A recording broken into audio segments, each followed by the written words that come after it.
Hello, everybody. Welcome back to Iron Culture, presented by the Mass Research Review. I am still Eric Trexler, always have been, and I am joined by the Dr. Eric Helms, the other Eric, as people affectionately refer to him. Helms, how are we doing tonight? I'm doing pretty good, man. I'm inside of 8 weeks out. I'm alive. I wouldn't say I'm well, but I'm alive. So yeah, we're here. 100% of people who win bodybuilding shows are alive at the time of the show. So, in terms of the predictors of success, you are on that trajectory. I would say 100% of people who win bodybuilding shows are alive, at least at the point when they get the medal on the day of the show, based Yeah. upon some recent unfortunate things that have been reported in the enhanced side of the sport in the last few years.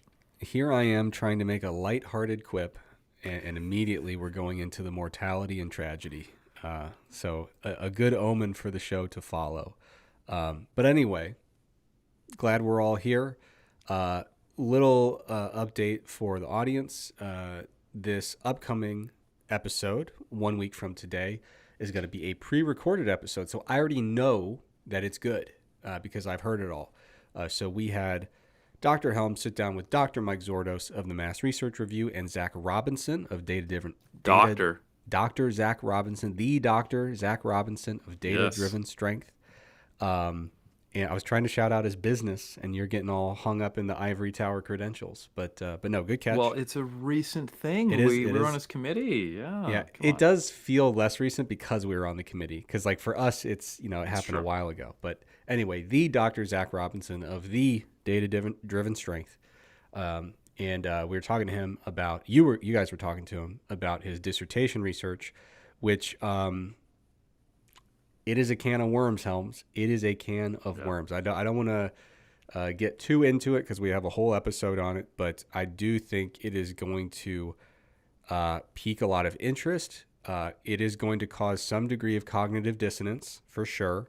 Some people will be, I think, downright confused, but I think you guys did a good idea of, as it tends to go, this is a complicated research topic. So basically, his Mm. dissertation was about the effects of training volume on hypertrophy, according to the title. But what it was really about beneath the surface was how much do we know and how do we estimate and quantify how an individual responds to different training programs? Yeah, go ahead. And I think what you said right there is critical. It's how do we know? One very intentional thing that I think I liked about some of the initial, because obviously what you end up publishing from your dissertation and what your initial dissertation looks like, and because we've seen it through a whole iteration as we were on the committee, and we had the discussion with him during his defense and how he's looked at it now. And one thing that I really respect about Zach is how conscious and intentional he has been with how he has wanted to communicate this and understanding the limitations of what his specific research can do. And I think what he focused on, which I really like, is how do we in sports science differentiate between variation in response picked up in a cross-sectional analysis versus true individual response variation to a protocol as well as to resistance training in general, Yeah. and highlighting why the vast majority of the studies which we have used to claim that there is individual response, and myself as well. And I Oh, think yeah. I don't want to speak for you, but I think both of us have done this, like Well, it's Demas, all we've had, and Hubel, it's very intuitive. exactly. Yeah. Yes, and just the general research out there. We go, oh, look at this non-responder, look at this high responder. There's a reason why we should probably be saying, oh, look at this participant that had a high or low response this time relative to the group, rather Yeah. than labeling them as a responder. And what would we need to do to label them as a responder, and why that's important? And I think he did a great job doing that, so it's not overextending what we can know. Yeah. And so, just so we're not talking in complete riddles, just the last thing I'll say about this is basically the episode addresses a very common set of claims, which is like, first of all, you will look at a crossover study, for example, and let's say I'm in the study and I did a low volume high intensity program, and then I switched over and did the opposite, high volume, low intensity. And I increased my bench press 4% in the first one and 8% in the other one. So I was like, oh, for me, for my body, I respond better to protocol B, that type of protocol, rather than protocol A. And the research really gets into like, well, how do we know how much of that difference is actually attributable to the change in the protocols versus any other thing it could be? And similarly, when let's say we're just doing a single protocol and we just have people in the study, one person in the study increases their bench press by 4%, the other increases their bench press by 8%. Well, in some layperson discussions of those findings, you would say, well, this person responded better to the program than that person did. Or, maybe this person is just generally more responsive to training than the other. And again, it's getting into how would we actually know that to be a fairly immutable characteristic of this individual across all potential scenarios. And so it's a really fascinating look at how do we separate out what makes a person at the like trait level a better responder than someone else in a way that we can have any confidence in. And then within the individual, how can you really know for sure, what kind of research would it take for us to say that you consistently respond better to this type of program rather than that type of program? And the spoiler alert is just taking one crack at it and trying both programs one time is not enough to do it. So that is the teaser that I'll leave them with, because the more I talk, the more I'm going to get it wrong, because the devil's in the details with this topic. So you guys did it for about 90 minutes and give or take. And I think people are going to really enjoy it.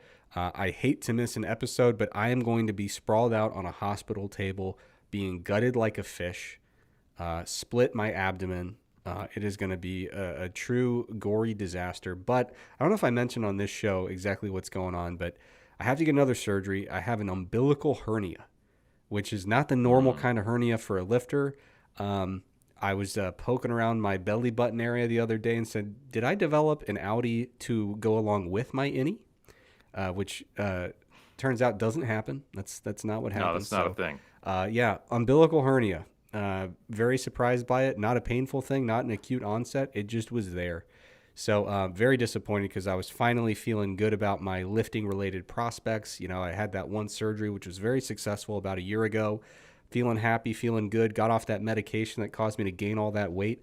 I've been passively losing weight because, of course I am, because I'm not on the medication anymore.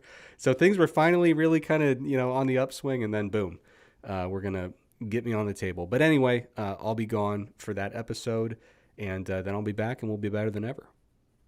What kind of time course of recovery do the docs think you're going to have with this? So I don't know. I actually have not had my pre-surgery consult yet. So I actually don't even know what kind of surgery we're going to go with. But it is Monday.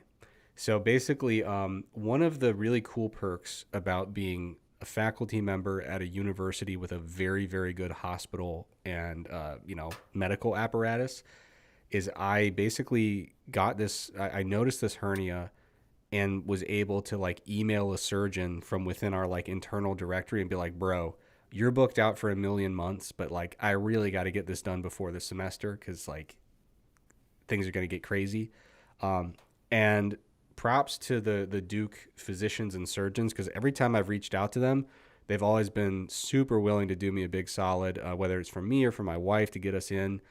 So it sucks that the healthcare system is such that you need to like, have internal directories and have all these workarounds. But I do appreciate, just on a personal level, the kindness and flexibility of saying like, hey, like my wife was having sleep issues, needed to see a specialist, and this guy was booked out for like 6 months, and we got her in a few weeks, so props to the good people doing me a big solid so that I can get that done and then get to recovering. But all that is to say, because the timeline's been so crazy, he was like, bro, coming on Friday, we'll plan out the surgery. Coming on Monday, we'll do it. So we're moving. Hey, if you trust him and he's going to do the best surgery for you, then yeah, I'm happy for you, even if it ends up being something that you don't know about until you're on the table. Yeah, and frankly, I don't really need to know. Like, I just have to show up. As long as he knows what he's doing, then we'll be okay. So I'll wake up. As long as they don't do the thing where like you're coming out of your haze of being put under and they give you vital one-time information about your recovery timeline and process and what you're supposed to do and then send you on your way, and then you regain the ability to store memories and you're like, I don't know anything that was said to me, So after that after actually happened to me with my last surgery. All the information of like, I well, know. here's what you got to do was given to me when I was, as far as I'm concerned, still under. Like I have no recollection of it whatsoever. But the person who was kind of babysitting me as I recovered from my drug-induced stupor, they took good notes. So we were okay. So I'll give them a heads up. But anyway, yeah. So another surgery, not what we wanted, but should be very fixable, very easy, and feeling good about it. All right, Helms.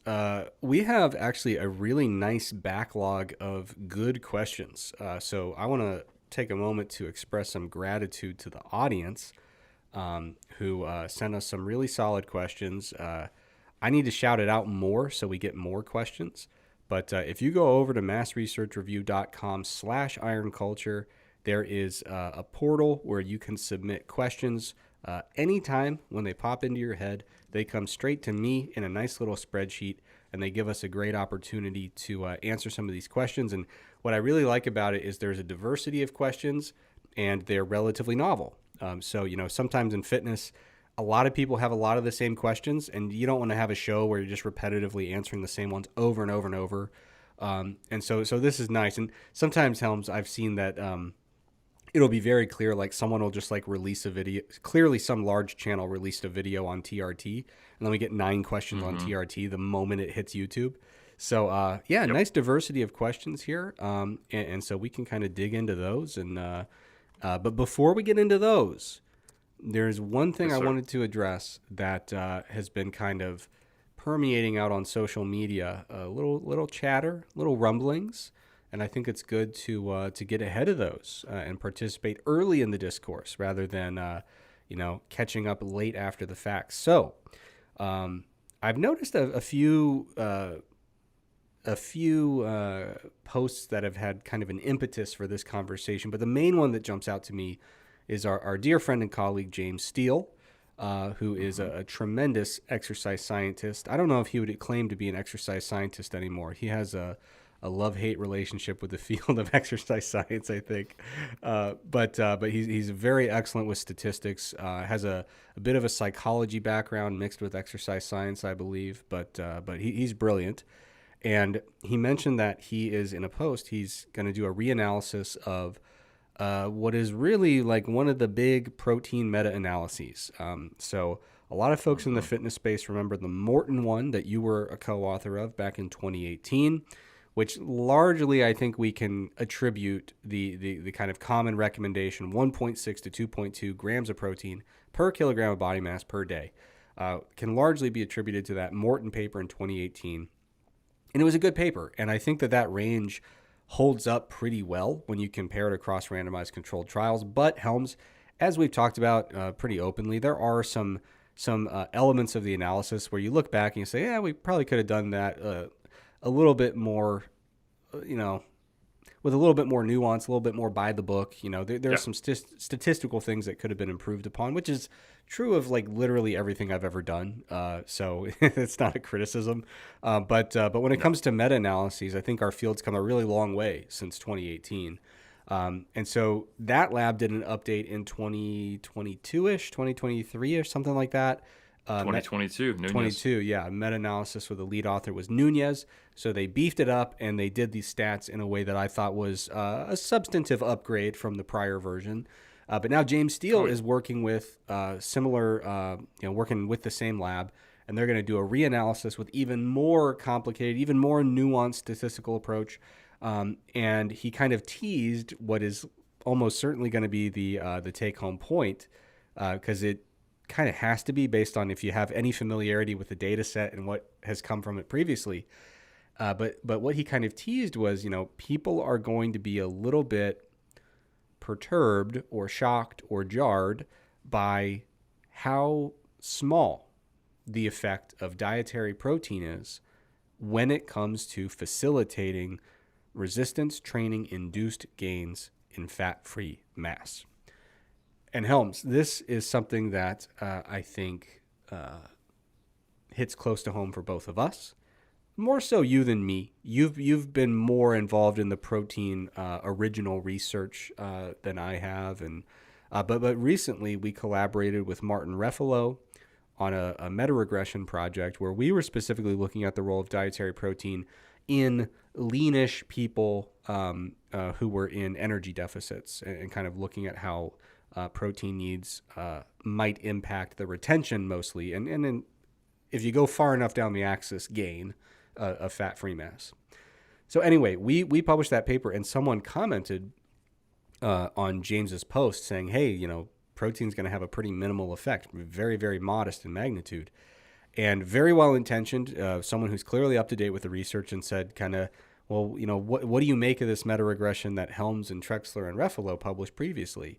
And I might be reading into it too much, but it seemed to me that the nature of the question was that our meta-regression would be at odds with the conclusion that protein has a positive in direction, but very, very modest impact on the accretion of fat-free mass in conjunction with resistance training. So I figured it would be a good opportunity to kind of discuss that topic and clear the air a little bit, or kind of provide some clarity in terms of what I think is really at the root of the discussion here, which is conflating two very, very different questions.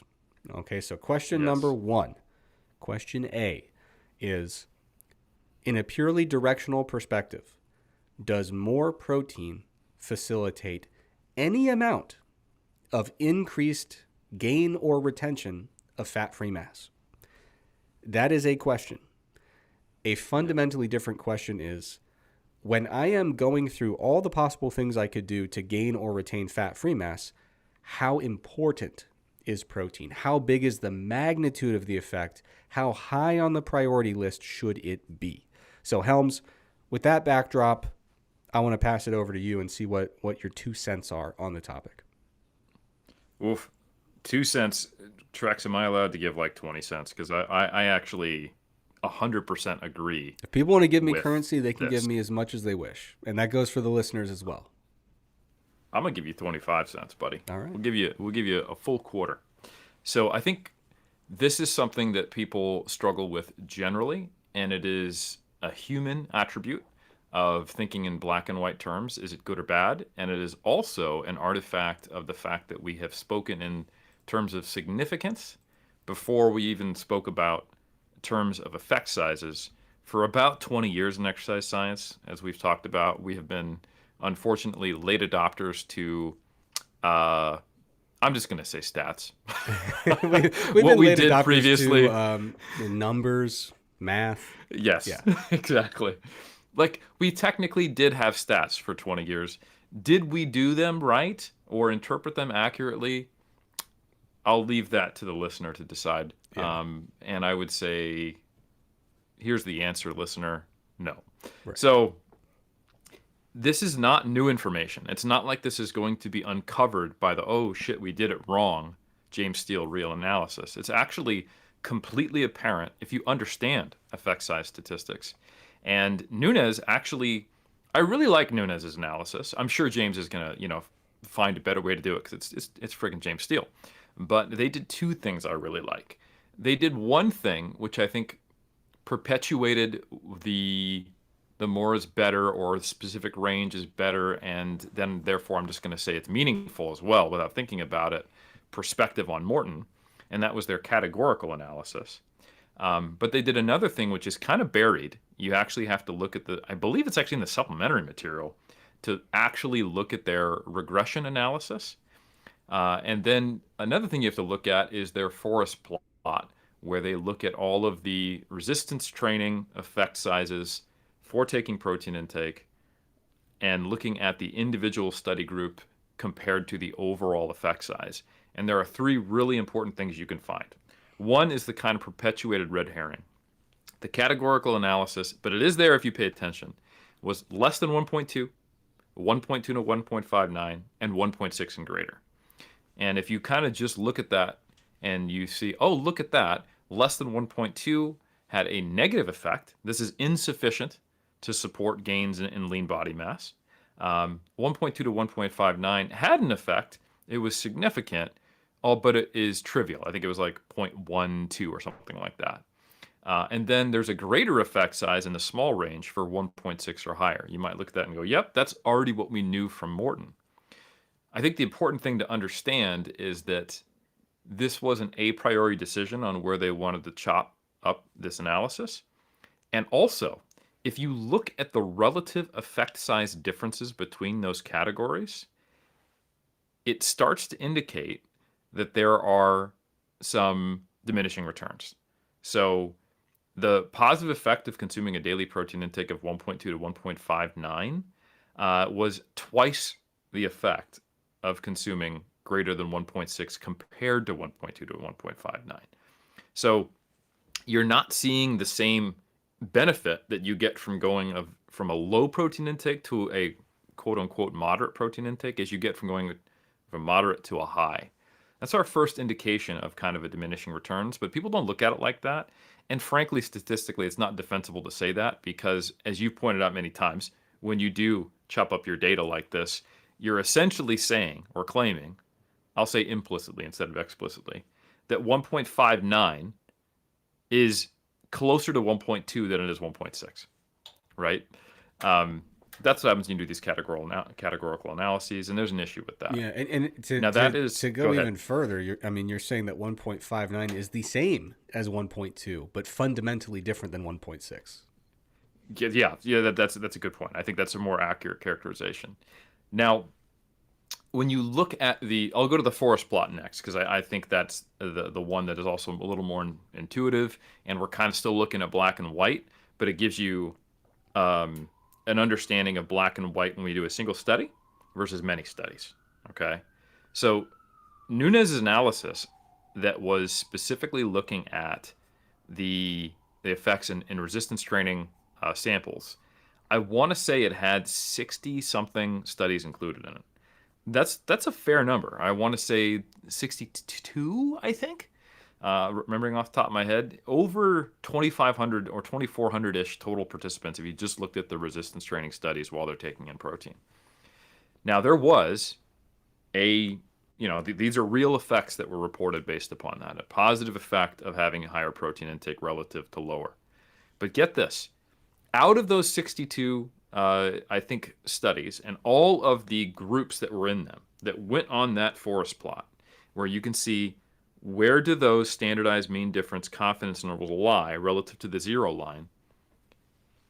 I think there were only 5 or 6 that actually were clearly not crossing the zero line, and what we would traditionally say is a significant finding of a higher protein intake having an effect, a positive standardized mean difference across the whole 95% confidence interval for those study groups. Meaning, I think, because I did the math on this, 92% of the individual study groups that were included in that found no significant effect of protein, regardless of the dose.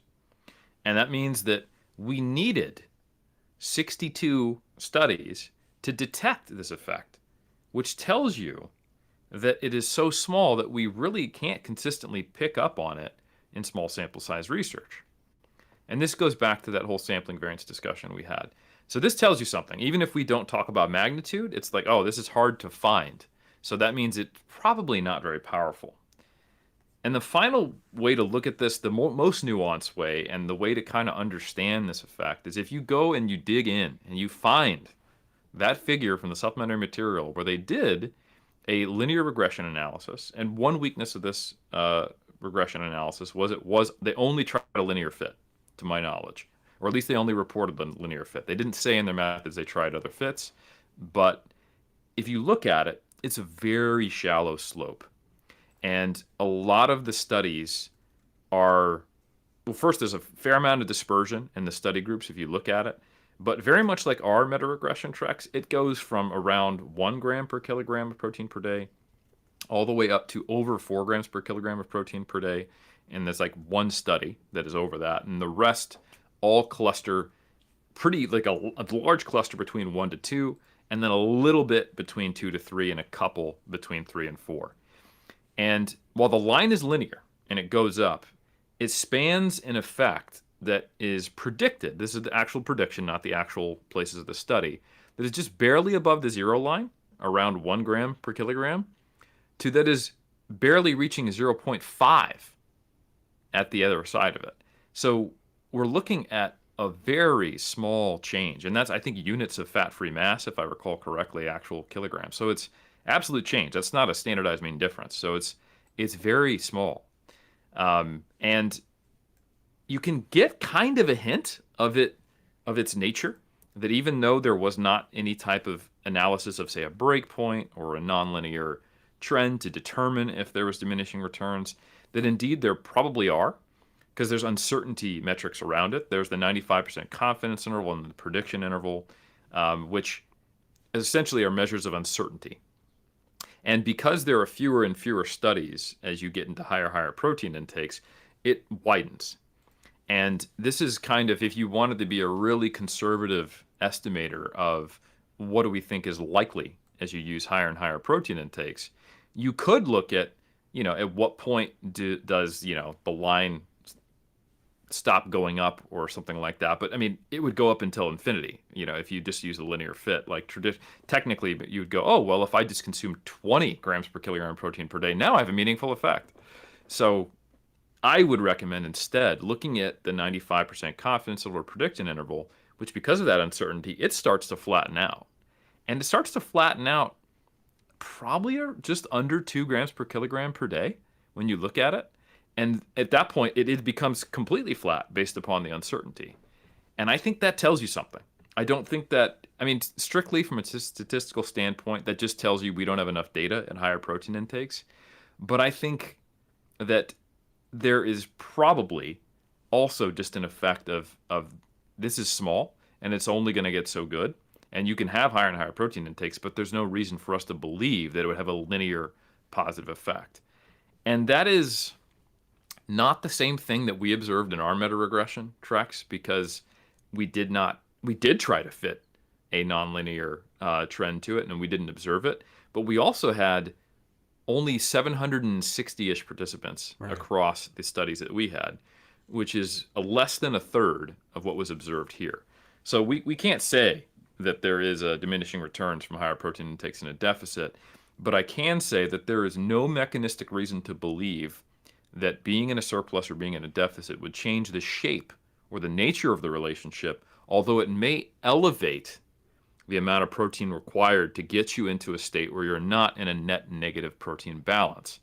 So I think it's really important to point out that the entire span of our data set showed what we would describe as a small effect, going from 1 all the way up to 3 grams per kilogram of protein, roughly. That's what it took to get a small standardized mean difference, which ain't nothing, but realistically, no one is going from 1 to 3. They're going from maybe 1.5 to 3. And now we're talking half of a small effect, which would generally qualify as trivial. In some exercise science interpretations of effect size, you could say it'd be small. And that is if you're doubling your protein. So this is not new information, is all I would say. And the analogy I have used, which I will say it actually undercooks this a bit. It over-exaggerates how little meaningfulness there is. But I explain to people that if you take a cup and you walk down to the beach, and if you take some water out of the ocean, there is definitely less water in the ocean. You can see it in a cup, but it does not matter. And I think that's akin to most people, for most applications, and for most time frames, going from, say, a 1.5, 1.6 to anything higher in terms of protein intake. You would never know. And it would be interesting to see if James or you agree with me. I think that may not be the case if we were to, say, go from 1.5 to 3, and we are talking about a bodybuilding contest prep or a bodybuilder who's interested in maximizing muscle retention over the next 10 years of their career, and you took that and you spread it out. And literally you're going, hey, does my sartorius look bigger when I'm shredded? But I think that does not represent the goals of 99.9% of people who are asking this question, because I know how few of us psychos there are. Yeah. Yeah, no, I think that's a great rundown of the Nunez study, our study, the general similarity in terms of take home points. And I think it's important to acknowledge, like when you say like this isn't new, I want to highlight the two things that are simultaneously true, which is that you are correct, and I'm basically going to bat for you so it doesn't get misinterpreted. Also, it's very important and useful to do this work. So, like, we are Yes. getting a better quantification and better modeling with newer, up to date studies of a thing that will generally reflect what we already knew to be true, but in a way that is more precise and more nuanced. So, it is simultaneously true. This is not new, and it is also very useful to us academics in the field who want to update our ability to kind of quantify this relationship. And basically, the only thing Can I I want to, say one thing, Trex? yeah, go ahead. I think maybe one of the most important, like, just, I don't want to say lowest common denominator, 'cause it sounds like I'm insulting people. But if you are evidence based, but you do not have much, even I would say conceptual understanding of stats, and it's kind of like, oh man, I don't want to do that. It scares me. I don't really get it. The default position is, well, I'm going to go with the evidence hierarchy. So if it's a meta-analysis and it's done right based upon someone I trust, that's the one I go to. I think for some reason, there has been this perception that meta-analyses are just whatever which one you find and that other people talk about a lot is good. The issue with that is that, unlike original research, meta-analyses expire. And it couldn't have been more obvious to me that this was a problem in our kind of evidence-based sphere until the kind of argument between Menno and Milo happened on YouTube. And there was this idea that the Tagawa and the Nunez meta-analyses, which were published in 2020 and 2022, were obscure meta-analyses that I don't know why they're being cited. We already solved this with Morton. And that was a really problematic view to me, because what you're not realizing is that the only reason Morton is a well-cited paper is because Stu Phillips, Eric Helms, Alan Aragon, Menno Henselmans, and basically just insta-famous people saw it, and it got reposted a lot. And at its peak, it was just seen by a lot of people. And it's become cited, and it's been in textbooks, and now it is just like, oh, that's fixed. And then why would you cite this 2020 or 2022 meta-analysis? Oh, I don't know, because it has 3 times as many studies. Yeah. Like, this is really important, guys. It's that you have to view meta-analysis, systematic reviews, as a fundamentally different animal than the individual studies that are comprised in them. They are getting us closer and closer to a better representation, when they're done right, of the actual bell curve distribution. So we need to be using the most recent one, not just the one that is the most insta-famous. And I think that is something that is really important to understand. It's kind of like textbooks, right? You know, in your exercise science textbook, that is, if you did your degree a while back, you're like, oh, they were talking about type 2B fibers, which we don't even use that nomenclature, and technically only present in animals. Maybe I need to update my perspective on that. Good fundamental knowledge, but I got to stay up to date. And the way you stay up to date is not just going with whatever meta-regression happens to be the most popular, but you need to actually stay on top of what is the most recent one, as we're still getting a better picture of this effect magnitude. Like you said, it's probably not going to change our fundamental recommendations, but it will fine-tune our expectations or understanding of the magnitude, and it'll give us more precise estimates of things. So I will shut up now, but I just think that's such a critical point. No, I just want to highlight 2 things. First of all, it only took us about 38 minutes for you to use your name in the third person, which is as far as we've ever gone in an episode. Usually it happens in the first 10 minutes. So I want to But congratulate. self-deprecatingly. No, I want to congratulate you on your restraint. I could see your blood pressure rising until you finally released it. So I'm glad it's out there. And what you're referring to facetiously, basically, that paper had really an all-time Kardashian index. So Yes. the Kardashian index is a satirical thing. There's a Wikipedia page for it, but it's like basically papers where there are a lot of people who just have a really, really big social media following, relative to like, to typical academic metrics. Now, that's not to say, by the way, people on that paper are excellent academics in their own right, so it's not to be disparaging, but there is a phenomenon where you see some of these papers that just have a lot of really well-known people, and we're all human. It doesn't matter if it's a movie in the theaters or if it's a peer-reviewed paper. You see names you recognize, you check it out. And so you will find kind of overstated attention and overstated impact of some of these papers relative to the average because of the kind of fame associated with it. So that is definitely a thing that has been pointed out in many fields. But ours is unique because we have a field where like there are social media personalities doing science. Like that's not, you don't have a ton of people who are like, I'm like a huge physics influencer and I publish regularly. You don't get a lot of that. It's not to say you get zero, but you don't get a lot. But anyway, the only thing I wanted to add to what you said was basically to kind of keep things really simple and say, listen, let's talk about both the meta-regressions, the one we did, the one Nunez did, right? And the one that James is going to, his reanalysis. An update, I should say. It's not a reanalysis, it's an update because they're going to incorporate new studies. He's adding as well. a few more years of... Exactly. Cool. So there will be more data and it'll be analyzed a different way. But basically what we're trying to do is draw a line. So on the x-axis, how much protein do you eat? On the y-axis, how much fat-free mass do you gain? Right? So you can envision that, very, very simple. And we're trying to draw a line, and we're trying to draw boundaries around that line to reflect how confident we are in the precision of that line. So if I think at this protein level, you're going to gain 2 kilograms of fat-free mass, do I know for sure it's going to be between 1.9 and 2.1? Am I that confident? Or is it going to be somewhere between 0 and 4? Those are very, very different feelings of what I'm predicting, right? So basically, anytime you look at a meta-regression like this, we basically have a few distinct questions that we want to answer.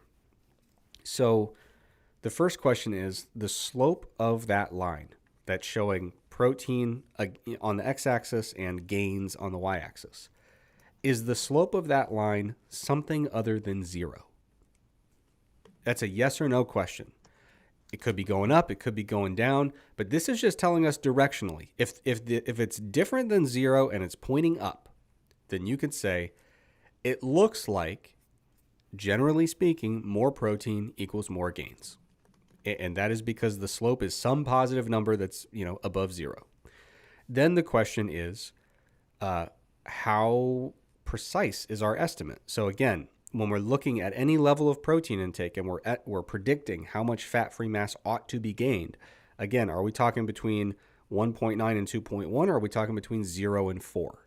Very, very different estimates. So we look at the slope of the line. We also look at how tight or wide are those intervals, because the wider they are, it means we don't have a really good handle on exactly the nature of this relationship. Frankly, there could be a tremendous number of other things that are ultimately other very influential or impactful things that are contributing to gains in fat-free mass independent of protein intake. And so generally speaking, when it comes to this relationship, we do tend to find a slope that is not 0, but it's not steep. Okay, because if it were steep, then what it would tell you is every time I bump my protein intake up by 20 grams a day, I'm going to expect a large, meaningful increase in how much fat-free mass I expect to gain. So what we tend to find is a slope that is not 0, but pretty darn close to 0, closer than we'd like to imagine. So we're seeing this very modest relationship with generally pretty wide confidence intervals, which just reflect the fact that Helms, if you were to ask me, and this is a very intuitive thing, so if in the audience listening, think through it. Random person, and you're supposed to guess how much fat-free mass they're going to gain over the next 2 years of hard lifting. What are you going to think about? The first thing you think about is not going to be, well, how much protein are they going to eat, right? You're going to think, well, Are they going to train? If so, what will their training program look like? What will it look like now, and how will it progress over time?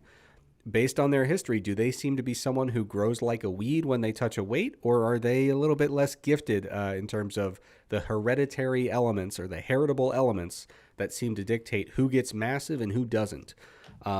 You're going to start going through some of these basic questions about their heritable traits, their genetic propensity for muscle gain, what kind of training they're going to do now, how they're going to progress that over time. There are going to be so many questions you ask before you get to, oh, by the way, they're going to eat enough protein. And when you're asking if they're going to eat enough, you're basically saying, is it going to be more than the RDA and less than 5 grams per kilogram? Like, you're just trying to get a ballpark, right? And so that really is how we ought to be viewing protein is, in a general sense, it's going to be kind of down that list, but that doesn't mean it's totally irrelevant. And that brings me to my final point, Helms, which is, what do we do when a slope is technically positive but not steep?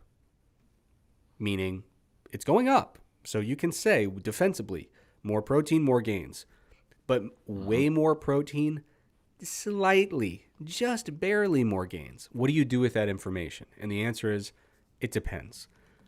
If you find dramatically increasing your protein or going to the higher end of this range to be a pleasant experience because you love protein foods, or if you find it to be something that you don't really mind at all, you're cool going either way, and marginal gains in muscularity are valuable to you because you are really into fitness or you compete in bodybuilding, in those scenarios, it's kind of a no-brainer where you would say, yeah, I know that this is a meta-regression with a low, with a fairly imprecise estimate that is really not a steep slope, hardly greater than 0, and yet it does give me evidence to suggest if I do what I generally enjoy anyway, which is eating more protein, I can expect slightly more gains, and I'm in.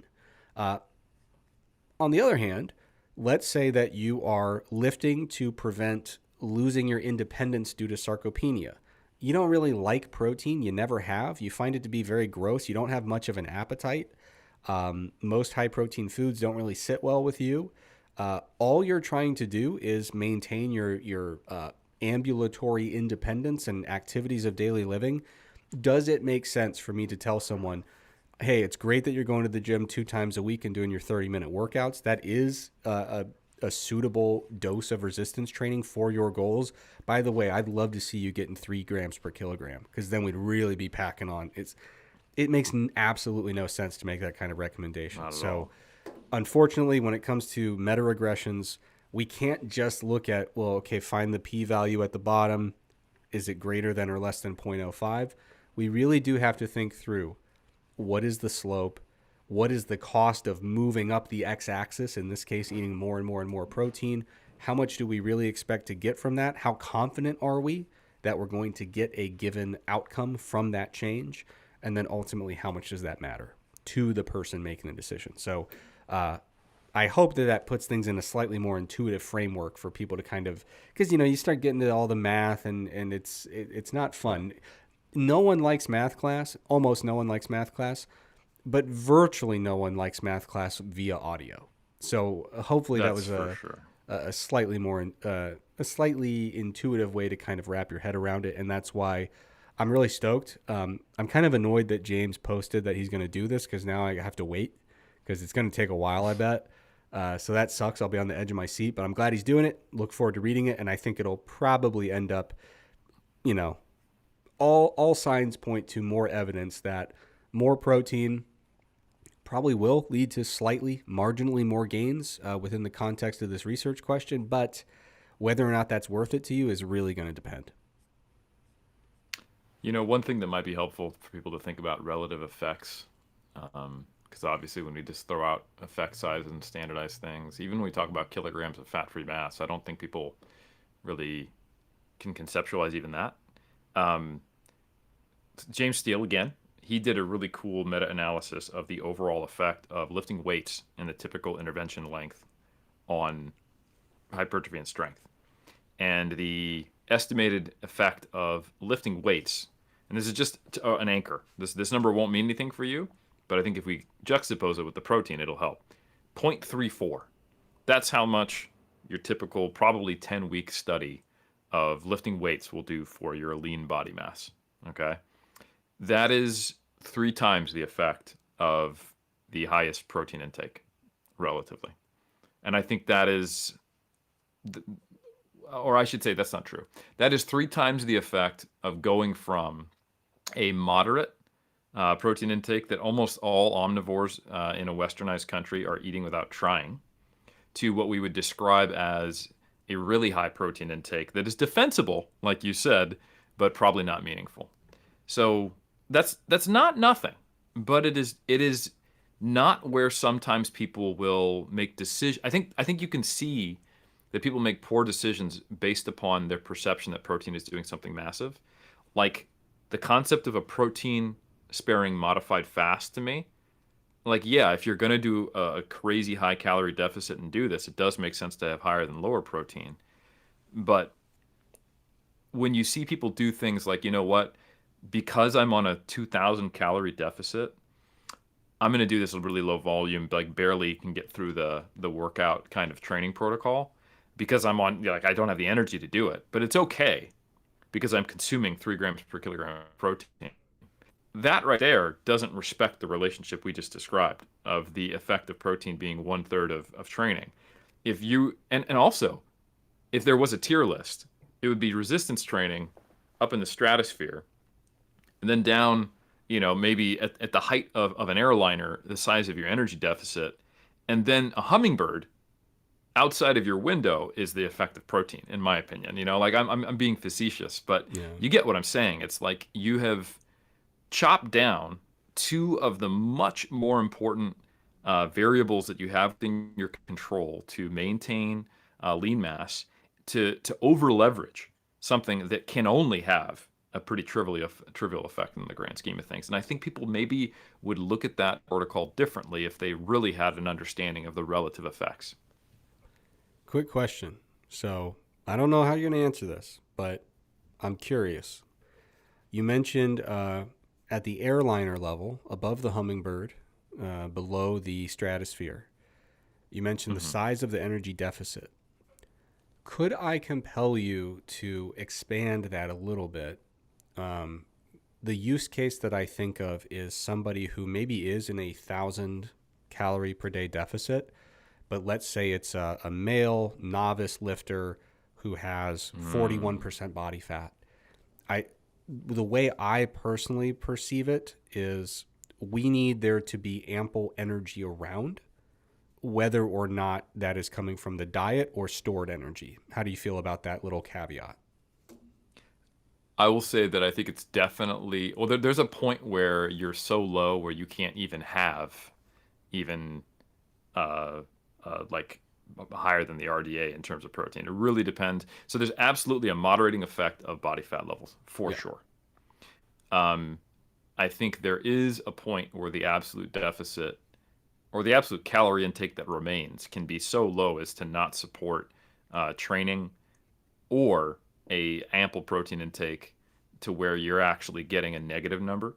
Yeah. So I actually had a question from someone I really like. Shout out to Dave McConey. He was asking me about this, and he was like, "Hey, like, I know that larger deficits cause more muscle mass, but they cause a disproportionate amount.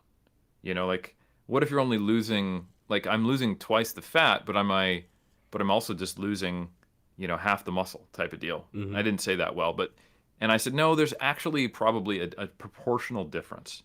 Like if we look at the meta-regression by Kohler, I think it was 2021, there's actually a gain in muscle mass on average when you're under a 500 calorie deficit. And there's a loss when you're at a larger than 500 calorie deficit. Now, even if that is just an estimation, there is some point where the calorie deficit flips from a positive to a negative number. So mathematically, there's no way to make a negative into a positive, right, proportionally. So that means we are seeing disproportionately better fat-free mass retention, actually gain when you're in a small deficit versus a large deficit. And I do think that that point gets shifted based upon body fat for sure. Yeah. And I can think of individual studies, like there's a great one by Demling and DeSantis that I think was done in the mid 2000s on overweight police officers who were taking a protein supplement, and they were in a pretty big calorie deficit. I think 1,500 calories or more, and they ended up gaining lean mass while doing a protein supplement and a resistance training profile. Yeah. And that's not the only one. I've seen even larger ones. So yeah, if someone is novice, right off the bat, they're going to be highly responsive to a resistance training stimulus Trex. So I totally agree. And I think that is a signal that is probably overpowering anything else in most reasonable, even large deficit size, sizes. And that makes sense from an evolutionary biology perspective. Like if we needed to be in like a perfect energy availability status to adapt to things thrown at us, we wouldn't be here today talking, right? Yeah. And then I totally agree that we see a very clear relationship, and this has been shown by Hayward. This has been speculated about by Forbes. And I would say even some of the research that I've been a part of has demonstrated that you don't see the same kind of losses of lean mass in a deficit in people higher in body fat versus lower, even when they are well trained, even when they are doing similar resistance training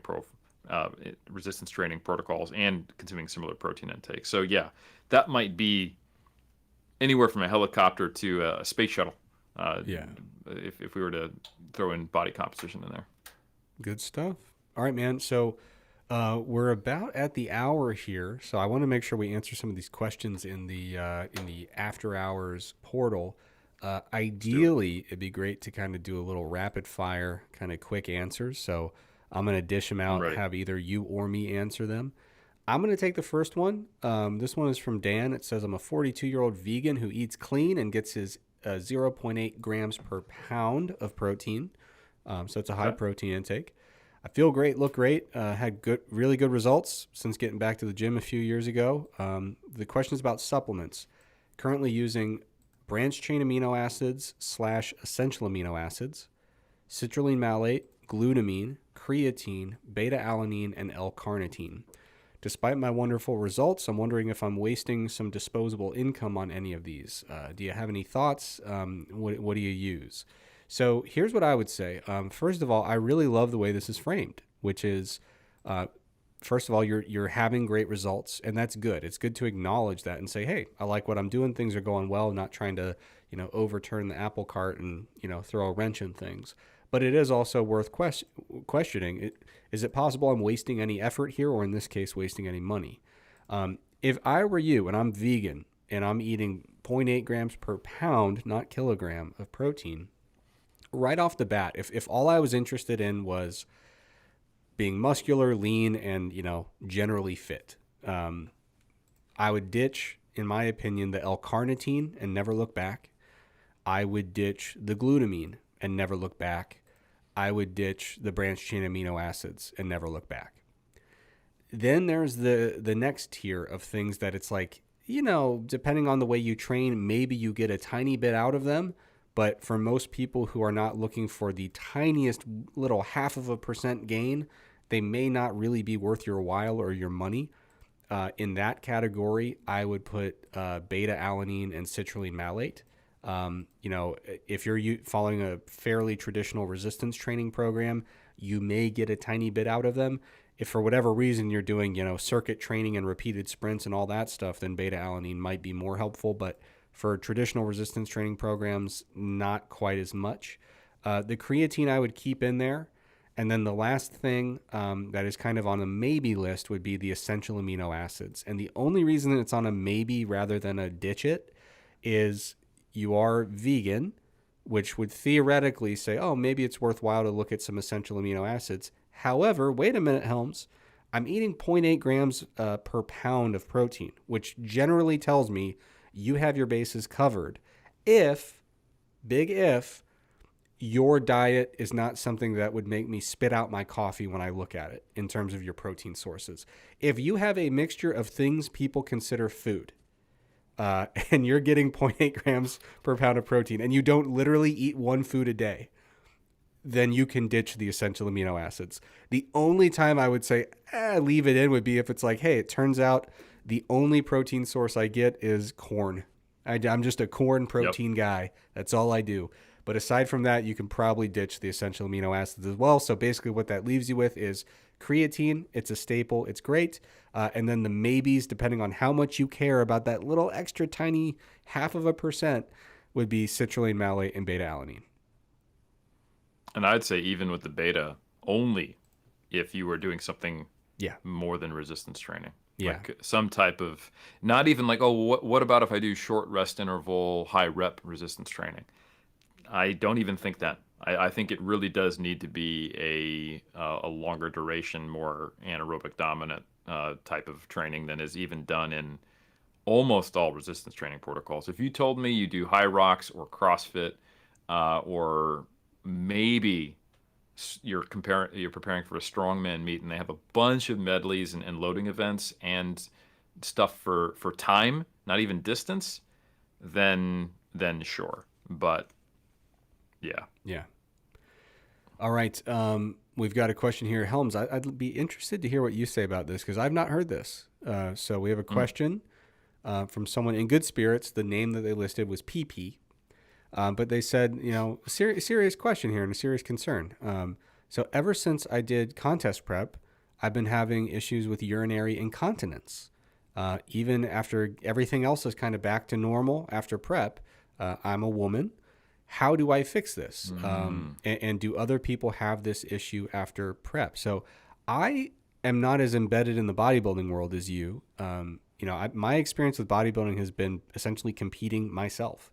So is this something that's commonly observed in bodybuilding? And if so, what do you generally, how do you guide people to I'm going to give you an answer here and say guide you to the right professional, because this is not something that your typical personal trainer is fixing per se. Yeah. So it is not uncommon to experience polyuria during contest prep, just an increase in the frequency of urination. And I have actually seen that reported in adjacent research where people are in semi-starvation spots.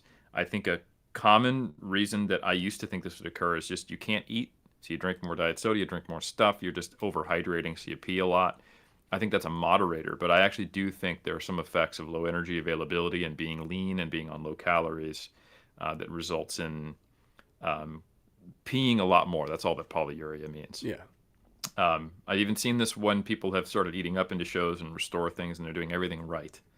So that is a thing, and I've noticed that does co-vary, and you're not the first time I've heard this, with people finding that they're more likely just to get some drips, and they pee themselves a bit more. There are some changes to the urinary tract. I don't know why. And pretty much everything that can occur during contest prep can persist if you have not fully recovered. And recovery is a two-part aspect physiologically, and I would say that again physiologically because there's more to recover from depending upon how much you brutalized yourself psychologically. And that is not only energy availability but also getting to what is an appropriate body fat level for you, which is hard to differentiate. But if this person is 1 year post prep and they're 10% over stage weight and they have done that without being in a constant swing up, swing down of calorie intake, then I would go see a urologist. If you are 1 month post contest prep and you have been following a very conservative reverse diet and you're still quite lean, and people are like, oh, hey, when is your next show? You're like, oh, no, my last show was a month ago. Then this may resolve itself as I would encourage you to follow the recovery process. Anything in between there, it's going to be a judgment call on whether this is temporary, persistent, or is a potential issue. But I think it would be probably worthwhile seeing at least your GP, if not a urologist, if it is multiple months post-show. Yeah.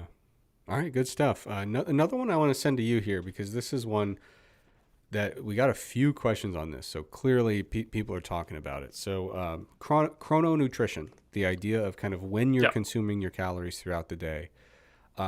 First of all, I'll take a quick swing at one of them, kind of a mini question, which is just like, I've been told I should shift my calories earlier in the day. What does that actually mean in terms of how you structure your meals and time them and things like that? So I'm not saying you necessarily should or need to, but if you were going to shift your calories earlier in the day, there's multiple ways that people do that. Sometimes people will just have a finite feeding window, whether it's 6 or 8 or 12 or 14 hours, whatever you want to make it, and they will just literally take that as a concrete unit of time and shift it earlier. So their breakfast is earlier, their dinner is earlier, but their sleep and wake time stay the same, bedtime and wake up time.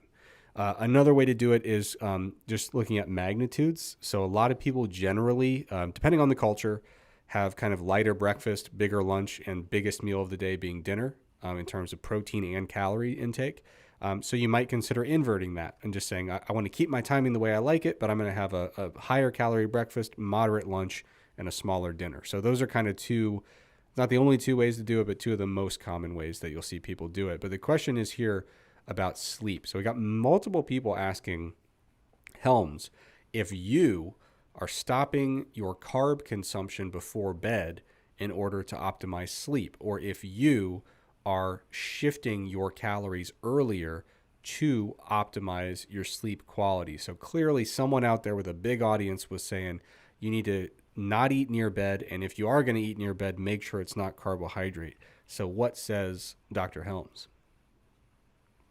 I think we've talked about this a good bit. The most clear data, regardless of what is being popularized not right now, and communicated, that I've seen last time I looked into it, is that high calorie, specifically high fat, less so, and maybe high carb, and there may be even moderating factors of high sodium or low potassium, as you talked about, seem to be the things that disrupt sleep the most.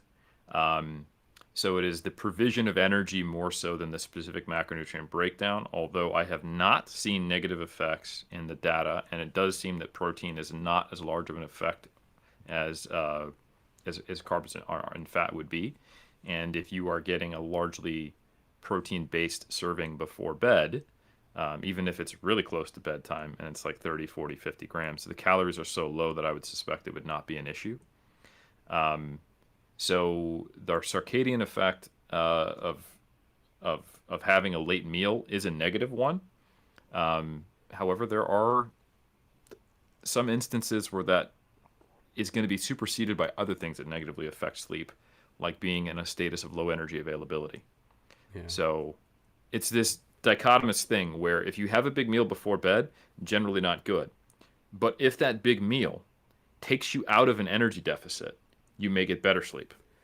And Yeah, I was going to say, yeah, I didn't want to interject, but the people asking this question have never had my experience of prep, which was if I didn't shift my calories closer to bed, I would be staring at the ceiling hungry.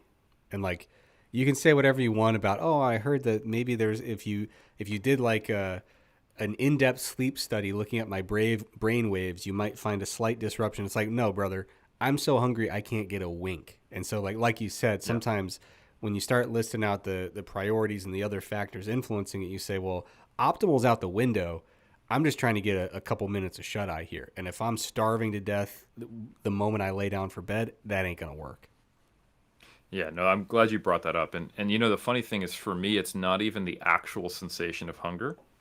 I do a pretty good job of managing hunger during prep, and I would say if I have, everyone has certain things that make bodybuilding sustainable for them.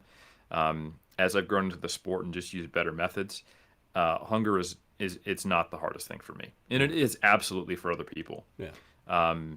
But I still get the physiological effects. I mean, I get food focused, I get food obsessed. Like I lick my plates and I could eat more, but I don't sit there lying in bed looking at the ceiling going, all I can think about is food. I am starving and I feel actual hunger pains or anything like that. So I'm fortunate in that way, but I still wake up in the middle of the night. I have no issue falling asleep. I tell you what, for me, at a certain point in prep, when I'm lean enough, um, when it's like I am barely able to stay awake at night, but then I wake up. Yeah. So, and the timing of the wake up and how much I'm actually awake when it happens in the middle of the night is like so like some things in life are like, oh, this is correlation causation, like what else is going on. It's like clockwork for me, Trex. Once I get down to probably single digit percentage, like legit body fat where I am now, and if my deficit is higher than a couple hundred calories, I'm going to wake up and I'm going to need to work hard to fall back asleep. Yeah. I need to put on a very, like a not too engaging podcast at the lowest volume level possible underneath my pillow, so I have to focus to listen to it so I fall back asleep, but not loud enough that if they get animated, it wakes me back up. Yeah. I have to meditate. I have to spell random words and do all these different techniques to try to get my mind shifted to the right place. I have to read my Kindle on the lowest possible light setting with the blue light blocker on and just barely be able to read it so it makes my eyes tired and I fall asleep, and it better not be an engaging part of the book. Or sometimes I just have to accept that 5 hours is going to be as good as it's going to get if I'm going to do that. And I find personally, and I have seen differently as a coach, but personally, I can shift my calories. Let's say I'm on 1600 calories, right? And that's going to be like end stage of prep, a 500 calorie deficit. That's too much. It's going to result in sleep disruption. It doesn't matter when I'm eating 1600 calories when I'm at 7% body fat. If I save them all and eat 1600 calories before bed, if I evenly distribute them between 3 meals, 4 meals, if I ship the carbs and fat, doesn't matter. If my end of day, budget is that underspent, I'm going to wake up. And I wish there were things I could do to shift it. For me, it seems to be more dependent upon the last 8 to 12 hours rather than the last 2. I have seen that differ in other people. I'm not saying it's not worth experimenting, but that's me. I was gonna say, yeah, I've actually, I'm not very sensitive to eating before bed. I can eat a fairly substantial meal before bed and get a pretty high quality night of sleep, as long as, to me, the only thing that'll really get me is if it's very fatty and very spicy. Then I'm gonna sleep like crap. And of course, I'm quite sensitive to alcohol before bed as well. I do not sleep well if I have alcohol. But yeah, so I don't know. It sounds like moral of the story is, yes, there is some evidence there as it pertains to meal timing relative to bed, and there are things to experiment with, and you might want to give it a shot. And essentially, it's kind of like I have to get recertified in CPR in a couple days. Mm-hmm. And in CPR classes, they'll tell you the first thing is make sure that you're not in immediate harm. And then the second thing is make sure they're not going to die, And then the next thing is, well, if they're not going to die, can you actually move them if they're in a potentially dangerous, like you kind of keep going down in order of priority of like, don't get killed. Don't let them get killed. Don't accidentally paralyze them. And you start working down and down. And now it's like, okay, now you're in a situation where you might consider doing CPR, right? It's the same kind of thing, lower stakes, I would say, but same kind of deal where it's like, okay, well, if you already know that your current meal timing situation has you in a spot where you're so hungry at bedtime you cannot sleep, you're clearly missing the mark, because the most important thing about staying asleep is first you have to fall asleep, right? And so you at least got to get there. And then you start saying, okay, well, now I'm doing this and I notice I wake up 4 hours later every time. Okay, what can we do to see if we can move that to 5 or 6? And there are levers we can pull, and there's evidence guiding that, but, it may require a little bit of guess and check. But like I said, first thing is getting to sleep. Second thing is staying asleep. Third thing is staying to sleep asleep as long as you can, or minimizing the disruption of that wake up in the middle of the night. I know for me, when I was doing my last prep, and I have mentioned before, I over dieted. And so my big thing was I had to at least eat enough to get to bed. And then I would notice, for me, man, if I could get 5 hours, I'd be thrilled. But there were a lot of days where I'd go to bed at 9 p.m. and I'd be in the lab at 3 a.m. saying like, well, I guess it's tomorrow, which, if you're running a big training study, I guess the timing works out. You might as well go get things done. But, that was my least favorite thing. It wasn't the hunger. It wasn't food cravings or anything like that. I just wanted a good night of sleep, and I couldn't do anything to get it. It was a bummer. I tell you what, we've talked about how refeeds may not be the panacea that we would have liked them to be, but 2 things justify their inclusion almost on their own. And it depends on what you like psychologically. I guess you could just run like 100 calorie deficit towards the end of prep and get, like 5 or 6 hours of sleep on all days. I prefer personally to run closer to a 300 to 400 calorie deficit on 4 days and then have 3 days at maintenance, because I end up getting the kind of net benefit of two things, like I mentioned. I do get good sleep the day of the refeed and the day after. Good, like talking 6, 7 hours. And my normal sleep in the off season is 7 hours, so that's really not that bad. And then I'm getting 5 to 6 on the low days, and maybe on the last cumulative low day it's 5 and it's rough. But that's good enough for me to get through a week. That's really not bad, and I've had to work very hard through the last 3 seasons to kind of ping on where that threshold is and how to manage it. Because once the sleep goes out the window, everything else, the wheels fall off. Yeah. And the other thing is, it also keeps my bowel movements much more consistent having refeeds. And I know that seems like something that, why does that matter? I tell you what, at the end of prep, that can get pretty gnarly as well, and it causes issues. It makes reading the scale weight it's hard to tell. You kind of have to ignore the scale, look at your physique, but it can even start making your physique look a little funky if you start to get a fair amount of like midsection bloating, distension, and water retention from that. So yeah, I think those two things alone are sometimes worth including refeeds and diet breaks. Yeah, that makes sense. Yeah, and I think that's been the big shift in the refeed diet break world over the years, at least for me, has been not saying are they perfect or useless, but what are the applications and where do they make sense? And that is an application that I think is certainly very defensible for sure. All right, Helms, I think last question here. This is a current event, and of course it's about football, American football, so we're going to throw it in there. Throw it to Apparently, me. I got you.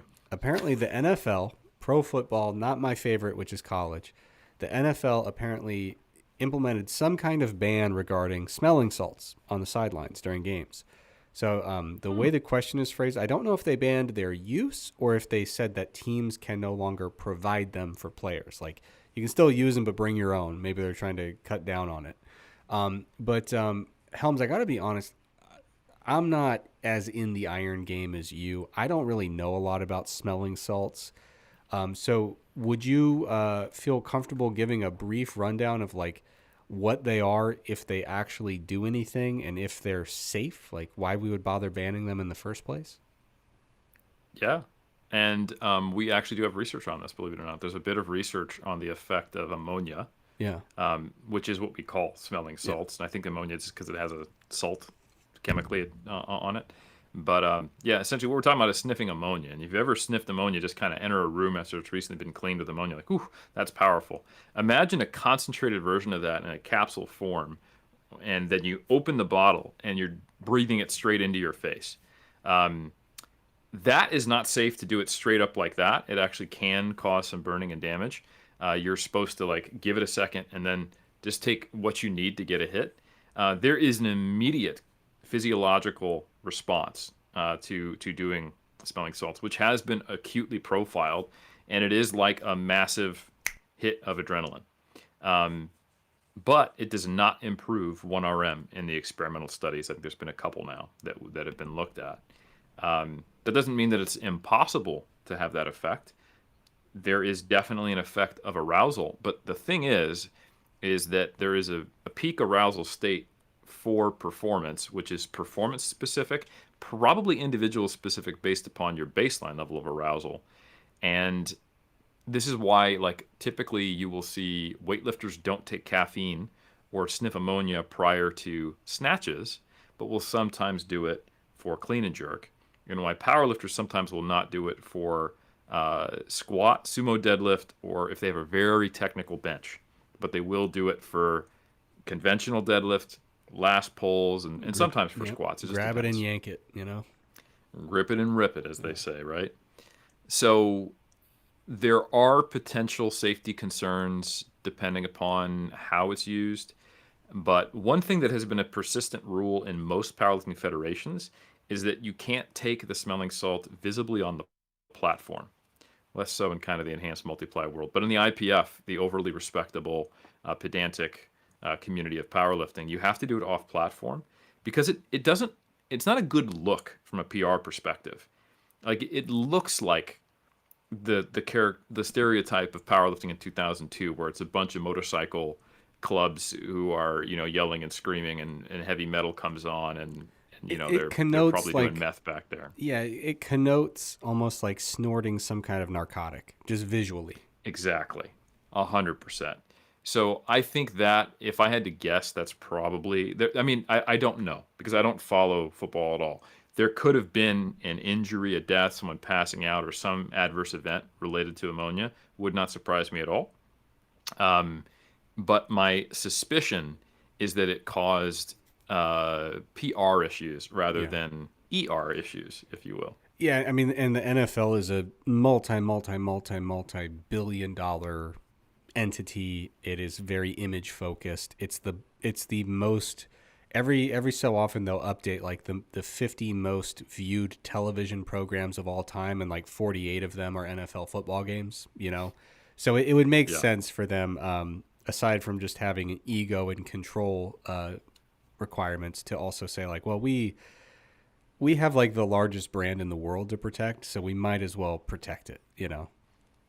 So Yep. yeah, I could see that. 100%. So yeah, and it is interesting with arousal and lifting because even aside from ammonia caps, you see this play out in all the time where some people when they're lifting, just depending on their preference for arousal and where they feel they're at their best and the type of training they do, obviously, some people are in the gym and they're listening to the most like pump up heavy metal kind of music you can think of.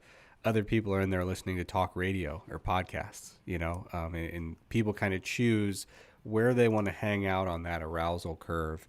And I know for me, it also fluctuates, based on what I'm training for, how I'm training. Sometimes I'll want to go in and listen to some up-tempo music. Other times I'll say that I will feel uncomfortable being that hyped up for the duration of this workout. So I just want to chill and listen to a podcast. So to each their own, Helms. 100%. All right, man. Well, I think that does it for tonight. We still have a couple good questions in the hopper, but we can save those for a rainy day.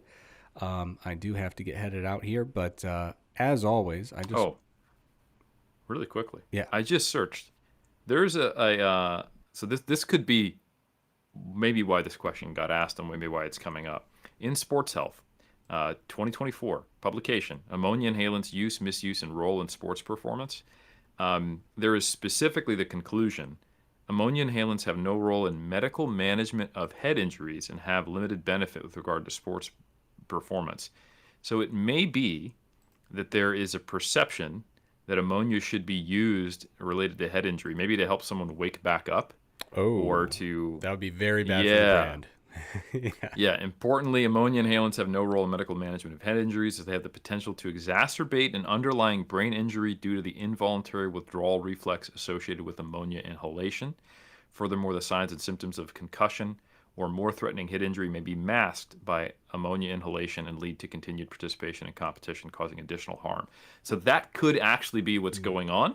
That makes a lot of sense. Yeah. So just if there's a bunch of people screaming at the screen right now, like, God damn it, Trex and Helms know nothing about actual sports. That is definitely true of me, but I had a feeling, I wonder if there's something going on. Because, you see the movies, they're unconscious, they've had a concussion, they've been knocked out, give them the smelling salts. Apparently you shouldn't do that. Yeah.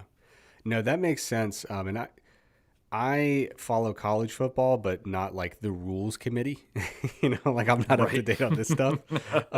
So this was news to me when it kind of hit the question portal. But it's if you were to, of all the good things the NFL has going for it, if you were to list their top 10 problems, 9 of them would be, we are very concerned about concussions and the PR related to concussions. So I could see where they would just say, honestly, because there are a few high-profile football players who use smelling salts just for performance reasons.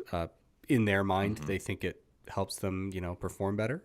And maybe it does. Who knows? Like we said, potential for some variance there. But anyway, it sounds like they're probably saying, like, whatever. We just don't want these things anywhere near us. Just on the off chance that someone decides they're going to use it, mask concussion symptoms, everything that you just mentioned. It sounds like this is probably much more a concussion thing than anything else. That would make a lot more sense.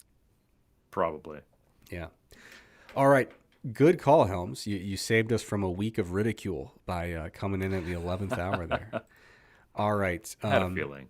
Yeah. All right. So, as always, everyone, thank you so much for joining us. We really do appreciate the support. If you want to show your support even more, there are ways you can do that.